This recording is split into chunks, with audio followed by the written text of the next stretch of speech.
Hey everybody, and welcome to another Tuesday 10 Talk. Can't believe it's the first one of September. I know what's going on. But anyway, hope you enjoyed your weekend. But now it's time to think a little bit, and I'm going to share with you.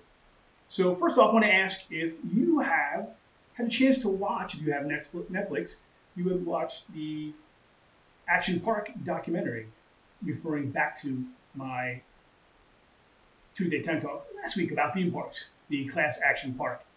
Curious what your thoughts are about it and about that fabled theme park way back yonder. Now, before we begin this week's 10 Talk, I need to ask a serious question of you all. What is going on with pumpkin spice so early? Why? Why do we have it so early?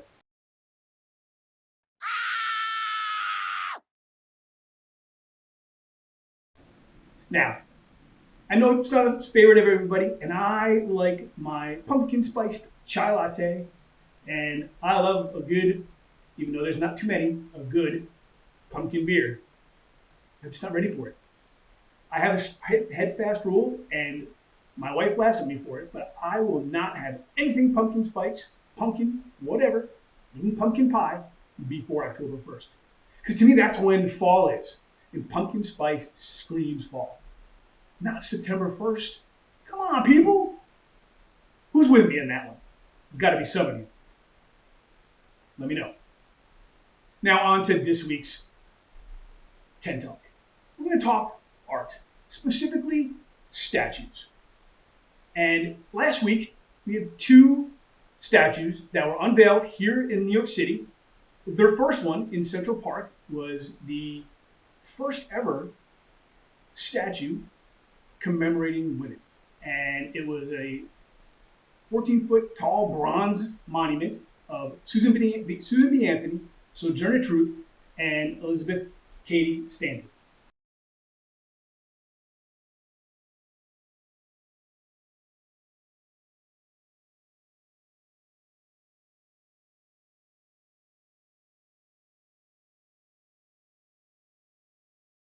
And went and saw it yesterday. It's beautiful, and it just, again, it's, if you don't know who those folks are, it all talks about the nationwide right for women's fighting to vote, among other things.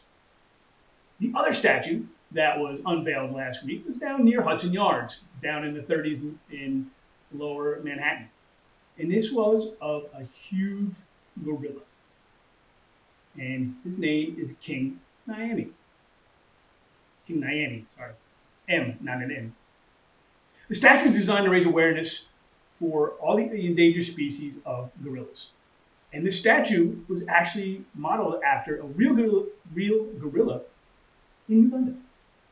And so if you live in New York, or if you eventually someday when we can travel, you come visit New York, come check out these two beautiful statues. The King Nyame will be around for 11 months, and then somebody else gets to view it and enjoy it.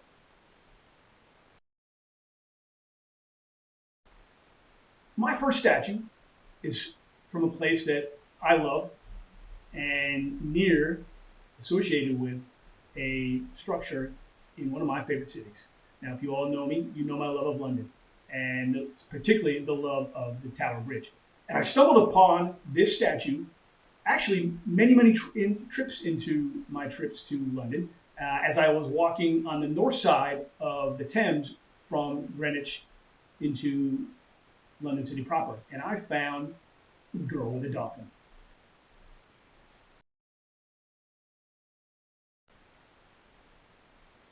Really cool structure. And it kind of combines in it a fountain, if you can see by the picture. And it glows beautiful, especially in the sunset, which that picture was taken. And it's just a magnificent structure that, one, shines a light on dolphins, but also the majesty of those creatures, and also just a young girl diving into the water, and how peaceful that is and how serene that is. Have you seen it if you live in London or if you've been in London? Let me know. Now on to some structures and sculptures that I found as I was looking for some really cool statues and monuments around the world that I haven't been to, and maybe some of you have, but I certainly haven't. The first one is the Mustangs of Las Colinas. And these are located in Irving, Texas, and there's 9 magical Mustangs running through this granite fountain. It's like a stream. And it's so surreal. It's very 3D, and it looks like they're actually running through a stream. It's pretty cool if you take a look at it. And up close, different angles, all the pictures I've seen just make it really cool. Next up, we have what's called the Anonymous Passerbys, the Monument of the Anonymous Passerby. This is located in Poland, and it's 14 statues of people in various states coming or walking on the sidewalk. And it starts on one side of the street, and we see them coming up on the other side of the street in various forms. And it represents the folks that are lost or even went underground in Poland during the martial law back in the 1980s. Just, as we talk about what statues are designed for and what their purpose is and whether or not they should be still standing. Statues teach us about history. And for many people, especially youngsters these days, first seeing those statues don't know what they represent. And they get to learn from those, regardless of what people's views are on that time period in Poland. Now, the next thing is, if you've been to Scotland, you may have seen these, or if you've watched shows that featured these beautiful statues of the Kelpies. It almost magical. They almost want to talk. They glow, and the material that they're used has this kind of shimmering glow to kind of show off what the Kelpies are. If you don't know what a Kelpie is, it is a fictional, but it is they are said to be shape shifters and shape into whatever animal they need to, obviously from mythological times.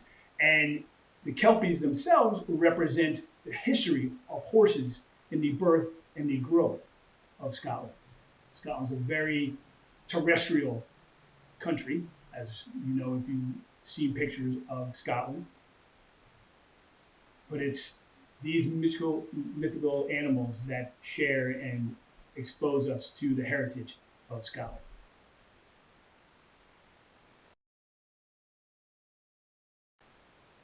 Now, for you iguana lovers, or reptile lovers, or just animal lovers, in Amsterdam, in the Netherlands, there is what's called Iguana Park. And here you will find this park, and even on the sidewalks, 40 iguanas and lizards strewn about, just kind of like all over, just like they were walking freely in the Netherlands, in Amsterdam. Pretty cool.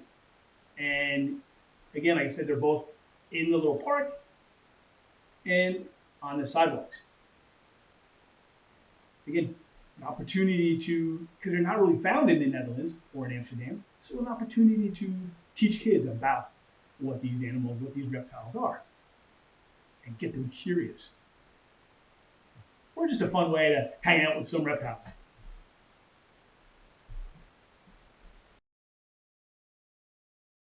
Now, this next one is pretty cool. Finding this and having this show what this is about and where this has led to. The Headington shark. And this is in a sculpture that is in the UK, in the Headington, and it's a body of a shark that has crashed into a house, into the roof of a house. And it's pretty huge. And it is a sculpture that was unveiled on the 41st anniversary of the dropping of the Nagasaki A-bomb, to commemorate that and to memorialize it, if you will. Now today, the house is going through a couple renovations. It's been cleaned up and even safetied up. And you can actually stay there as an Airbnb. Now I haven't seen pictures of what it looks like the other side, like if there's actually a head inside the house, maybe a head right next to the kitchen where you're eating. But nonetheless, you can say that you stayed at the Headington house with a shark on the roof.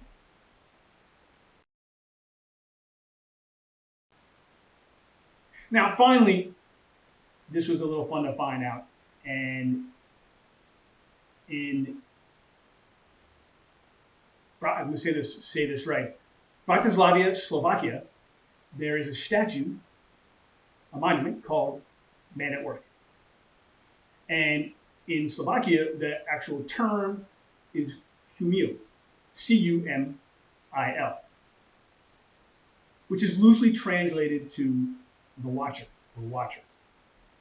So this guy, just his body and a little bit of his head popping out of a manhole, taking a break from his work, and just watching the world go by, watching it all pass in front of him. You're a people watcher. Who doesn't like people watching? It's almost a sport, and it can be fascinating at times, especially if you go and people watch in a country that's not yours, or a city that's not yours, but certainly a country that's not. Rumor has it, if you walk by and you rub the top of his head and you make a wish, that wish will be granted. And of course, who doesn't want to go have a wish of theirs granted, especially right about now? I hope this was a little bit of a fun education trip around the world and shared off some interesting statues. What is your favorite statue? I know I haven't covered them all. There's so many all over the place that you can just go and find and explore and just marvel at. And I've even touched about the statues here in New York City or even the United States. I encourage your comments and reflections about the Tent Talk today. Let me know where what your favorite statue is. Maybe it's something you haven't seen but you want to visit. And let me know. I've also offered to you, if you have a topic that you want me to cover at a Tent Talk, I'm open to that. Let's share. Let me talk. Throw something at me, and I'll find 10 minutes to share with you and ask questions and make other people think about that topic. Thanks for watching and listening. And I'm your host, Scott Foster. It's been a pleasure. And don't forget, AD_Foster at Instagram and Twitter. You can find me. Or just leave a comment right here, wherever you're watching this stream. Appreciate it. Be safe. Have a great week. And hope you have a great September. And again, I know we want to rush 2020. Most of us do. But I'm not ready for pumpkin spice.